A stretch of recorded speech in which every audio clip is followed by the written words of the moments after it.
சமண மதத்திற்கும் சைவ மதத்திற்கும் ஒரு போட்டி இருந்தது. சமண மதம் ஆகாயம் என்ற ஒரு பிரபஞ்சத்தை ஏற்றுக்கொள்ளவில்லை. கண்ணுக்கு தெரியாத ஒரு விஷயத்தை நாம் ஏற்றுக்கொள்ள முடியாது என்று சமண மதம் கூறிக்கொண்டிருந்தது. சைவ மதம் கண்ணுக்கு தெரியாதவர், எனவே கடவுளை மறுப்பீர்களா என ஆர்கியூமெண்ட் பண்ணியது. இதெல்லாம் சைவ சித்தாந்தத்தில் மிகப்பெரிய விஷயம். சமண மதத்திற்கும் சைவ மதத்திற்கும் உள்ள போட்டி.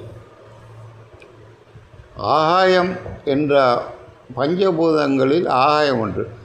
ஆகாயம் என்ற ஒரு பொருளை நாம் ஏற்றுக்கொள்ள முடியாது என்று சமண மதம் கூறியது. ஏனெனில் ஆகாயத்தின் அளவும் தெரியாது, கண்ணுக்கும் தெரியாது ஆகாயம். ஆனால் சைவ மதம் கூறிய விஷயம் மிகப்பெரிய தத்துவம்.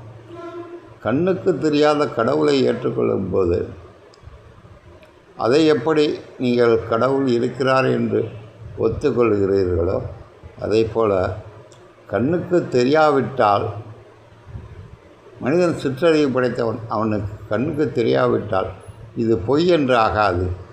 ஆகாயம் ஒரு பஞ்சபூதங்களில் ஒன்று என்று நிர்ணயம் செய்தது சைவ சித்தாந்தம், சைவ மத கொள்கைகள். இதெல்லாம் சைவ மதத்திலே வருகிற மிகப்பெரிய விஷயங்கள். இந்த மாதிரி அடிப்படையான விஷயங்களை உலக மக்கள், மாணவர்கள் புரிந்து கொள்ள வேண்டும். அடுத்த வீடியோவில் பார்க்கலாம். நன்றி மாணவர்களே.